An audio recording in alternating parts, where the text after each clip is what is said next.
Cup syrup कांड में ED की बड़ी कार्रवाई देखने को मिली है।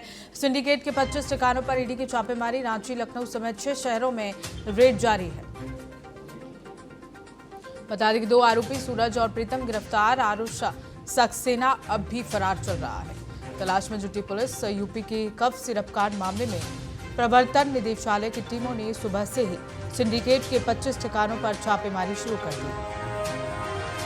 ईडी की टीमों ने लखनऊ, वाराणसी, अहमदाबाद, जौनपुर, सहारनपुर और रांची के ठिकानों पर छापेमारी की है। वहीं लखनऊ में आरोपी आलोक सिंह के ठिकानों पर भी छापा मारा गया है।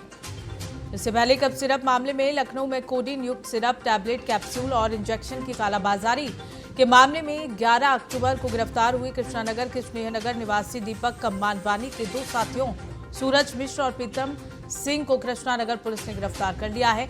इस मामले में आरोपियों का एक साथी आरुष सक्सेना अभी पकड़ा नहीं गया है। पुलिस टीम उसकी तलाश में लगी है और एसीपी कृष्णानगर रजनीश वर्मा ने बताया कि 11 अक्टूबर को औषधि विभाग और पुलिस की संयुक्त टीम ने स्नेहनगर निवासी दीपक मानवानी के मकान पर छापा डालते हुए भारी मात्रा में कोडीन युक्त सिरप, टैबलेट, कैप्सूल और इंजेक्शन बरामद किए थे।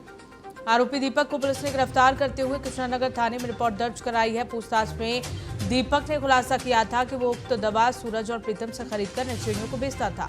आरोपी सूरज और प्रीतम को गिरफ्तार किया गया है।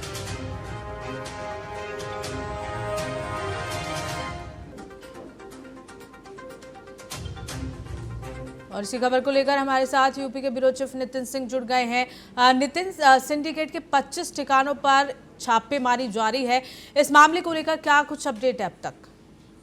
देखिए, ईडी की ताबड़तोड़ जो छापेमारी है वो इस मामले पर लगातार चल रही है और पूरे मामले में वित्तीय लेन देन, हवाला रूट और विदेशी लिंक खंगालने में ईडी जो है वो जुटी हुई है।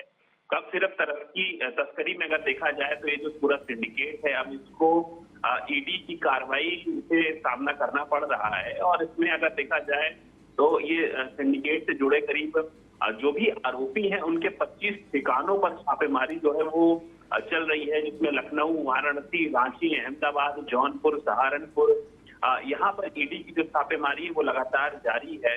लखनऊ में अगर बताया जाए तो बर्खास्त सिपाही आलोक सिंह की जो कोठी है उस पर ईडी की जो छापेमारी है वो इस वक्त चल रही है। वहीं वाराणसी में अगर देखा जाए तो वाराणसी में शुभम समेत उसके जो सहयोगी हैं उनके यहाँ ईडी की जो छापेमारी है वो चल रही है। इसके अलावा देवेश जायसवाल जो उसका एक और सहयोगी था, उसके घर पर भी जो पूछताछ है वो चल रही है, जो कि बादशाह बाग, प्रहलाद घाट समेत जितने भी जो इलाके हैं उन इलाकों पर लगातार जो ईडी की जो छापेमारी है वो चल रही है, क्योंकि कप सिरप का मामला अब उत्तर प्रदेश में काफी हद तक गरमाया हुआ है और मुख्यमंत्री योगी आदित्यनाथ भी इस पर पूरे सख्त दिखाई दे रहे हैं।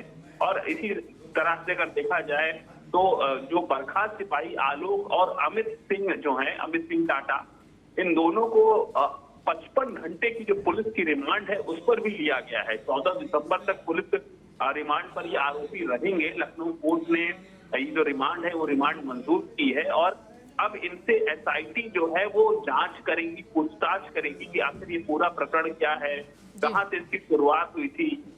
इसी तरह अगर देखा जाए तो सहारनपुर में भी इस वक्त ईडी की जो छापेमारी है वो लगातार जारी है और जो विभोर राणा है, विशाल सिंह है, इनके घरों पर छापेमारी जो है वो चल रही है। अभिषेक शर्मा के घरों पर छापेमारी चल रही है। मतलब ये जो पूरा रैकेट है पूरे उत्तर प्रदेश के साथ साथ देश के जो अलग अलग राज्यों में जो रैकेट फैला हुआ था, इस रैकेट से जुड़े हुए जितने भी लिंक है, जितने भी तार हैं, जो मनी लॉन्ड्रिंग से, जो हवाला के पैसे से जुड़े थे या फिर विदेशी फंडिंग से जुड़े हुए थे, उनके घरों पर, उनके ठिकानों पर जो ईडी की छापेमारी है वो चल रही है। बिल्कुल, 6 शहरों में रेड जारी है नितिन, और इसी के साथ ही 25 ठिकानों पर ये छापेमारी की जा रही है। क्या इस बारे में पता चला है कि कब से ये सिंडिकेट चल रहे थे, कब से ये जो सिरप बनाए जा रहे थे, और साथ ही साथ क्या आने वाले समय में दूसरे शहरों में भी छापेमारी की जा सकती है? देखिए, बिल्कुल साफ तौर पर, क्योंकि जिस तरह से रिमांड पर लिया गया है आलोक सिंह और अमित सिंह टाटा को, पुलिस ने 55 घंटे की रिमांड पर लिया है और एसआईटी उनसे पूछताछ करेगी। उनसे अब तक की पूछताछ में ही उनके बाकी के साथियों के जो लिंक है वो निकले हैं और इसी वजह से देश के अलग अलग राज्यों में, अलग अलग शहरों में ये छापेमारियां जो है वो चल रही हैं। उत्तर प्रदेश में भी कई जगहों पर ये छापेमारियां जो है वो चल रही हैं और उसी कड़ी में अभी जब ये रिमांड और पूरी होगी तो कुछ और तार जो है वो निकलकर सामने आएंगे। सहारनपुर में बताया जा रहा है कि अब तक 8 लोगों की गिरफ्तारी हो चुकी है और 8 में से जो 6 लोग हैं वो सहारनपुर के ही रहने वाले हैं। तो जी ये अपने में एक चलिए ठीक है नितिन, बड़ा नजर बनाए रखिएगा, अपडेट लेते रहेंगे। आपसे बहुत बहुत शुक्रिया हमारे साथ जुड़ने के लिए।